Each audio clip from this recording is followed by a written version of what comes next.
Du 17 au 18 février 2022 a été organisée dans le département de Pointe-Noire, plus particulièrement à l'hôtel Atlantic Palace, la 3e édition du Forum numérique Congo.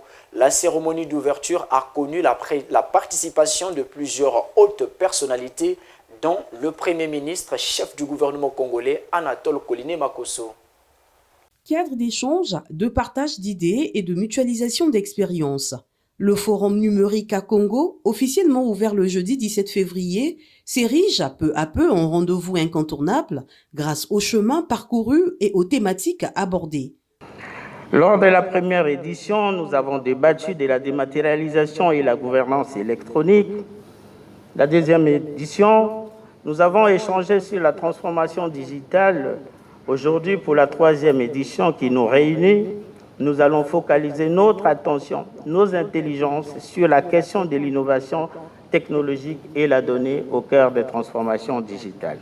Positivement perçue par le gouvernement de la République, l'initiative du guichet unique des opérations transfrontalières et du cabinet Grinceau conforte le renforcement de la culture du numérique dans les entreprises publiques et privées au Congo. Il s'agit ici d'échanger sur le renforcement de la culture du numérique dans les administrations publiques et dans les entreprises de l'État. Le ministère des Transports, de l'Aviation civile et de la Marine marchande s'est engagé à promouvoir la digitalisation de l'ensemble des opérations administratives actuelles.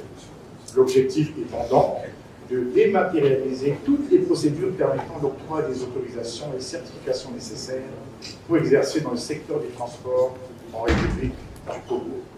Dans le cadre de la sécurisation des données, le gouvernement a porté l'ensemble des textes relatifs à la cyberlégislation des data, a rassuré le ministre de l'économie numérique, qui en a d'ailleurs cité quelques-uns. Il s'agit notamment de la loi numéro 29/2019, du 10 octobre 2019, portant protection des données à caractère personnel. La loi numéro 27/2020, du 5 juin 2020, portant lutte contre la cybercriminalité. À cela, il faut ajouter la ratification de la Convention de l'Union africaine sur la cybersécurité et la protection des données à caractère personnel, dite Convention de Malabo. Pour le Premier ministre, chef du gouvernement, la maîtrise des données, qui est l'un des objectifs de ce forum, détermine l'avenir de notre monde. Ainsi, le Congo et le reste du continent devraient s'intéresser à la question.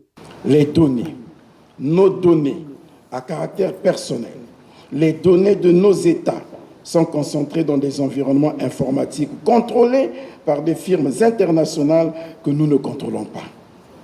Elles se retrouvent également entre les mains de certaines entités étrangères qui s'en servent pour nous surveiller, pour s'en prendre à nos cultures, à nos valeurs, bref, à ce qui est essentiel pour notre existence. Les valeurs sur lesquelles reposent les fondations de nos nations. La présente édition du Forum numérique à Congo, qui se tient une fois de plus dans la capitale économique congolaise, s'est ouverte à une quinzaine de nationalités.